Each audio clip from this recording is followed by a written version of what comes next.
Hello, আসসালামু আলাইকুম everyone. আপনারা সবাই কেমন আছেন? আমিও ভালো আছি। তো এখানে আজকে আমি রান্না করব মুরগির মাংস কষা। এখানে আমি কিছু মাংস নিয়ে নিয়েছি। মাংসগুলোকে আমি ভালো করে ধুয়ে নেব। তারপর এখানে দেখুন আমি একসাথে মাখিয়ে তারপরে মাংসটা বসাবো। তার জন্য আমি একটা হাঁড়ি থেকে মাংস নিয়ে নিয়েছি। তারপরে দিয়ে দিয়েছি পেঁয়াজ কুচি কিছু পরিমাণে, 1 কাপের মতো। তারপর এখানে আমি আদা রসুন দিয়ে দিয়েছি। এই যে দেখুন আমি আদা রসুন দিয়েছি। তারপরে আমি এখন দিয়ে দেব জিরে বাটা, দিয়ে দিচ্ছি গরম মশলা বাটা। এখানে আমি দারচিনি, এলাচ, তারপরে হচ্ছে লবঙ্গ, কালো গোলমরিচ, সাদা গোলমরিচ, তারপরে জয়ফল জয়ত্রী একসাথে বেটে দিয়েছি। তো তারপরে এখানে আমি দিয়ে দিচ্ছি লবণ, পরিমাণ মতো লবণ দিয়ে দিচ্ছি। তারপর এই যে দেখুন আমি এখানে দিয়ে দেব কিছু পরিমাণে তেজপাতাটা দিতে ভুলে গেছি, তাই এখন দিয়ে দিচ্ছি। আপনারা একসাথে মশলা সব একসাথে দিয়ে দিবেন। আর এখানে আমি দিয়ে দিচ্ছি মরিচের গুঁড়া। একটু ঝাল ঝাল করে করব, তার জন্য আমি বেশি পরিমাণে মরিচের গুঁড়া দিয়ে দিচ্ছি।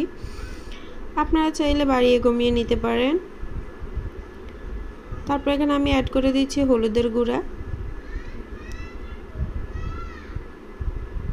যে দেখুন আমি আসলে মশলা একটু বেশি করে দিচ্ছি এই কারণে যাতে গ্রেভিটা মানে ঘন হয় আর কি। তারপরে হ্যাঁ, আমি এখানে তেল দিয়ে দিচ্ছি।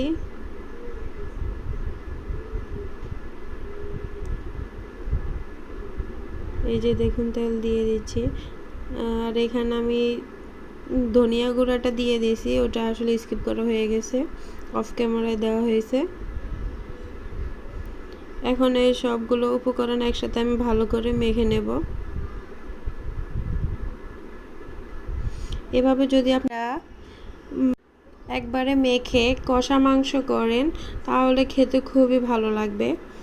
আপনারা একবার ট্রাই করে দেখবেন। আসলে এটা যার যার ওপিনিয়ন, যে যেভাবে রান্না করার ইচ্ছে ওইভাবে রান্না করতে পারে। আমরা এভাবে করি, তাই আমি আমার মতো করে দেখাচ্ছি। আসলে এক একজন এক একজনের মতো করে রান্না করে, কিন্তু আমি যেভাবে রান্না করছি একবার হলো আপনারা এইভাবে ট্রাই করে দেখবেন। সত্যি বলছি, একবারে সবাই আপনাদের একবারে ফ্যান হয়ে যাবে যাদের খাওয়াবেন। খেতে এতটাই টেস্টি হয়।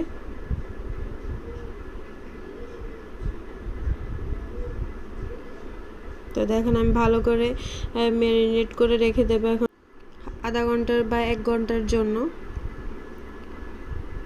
তারপরে 1 ঘন্টা পর আমি ফিরে এসে চুলায় কড়াই বসিয়ে দেব।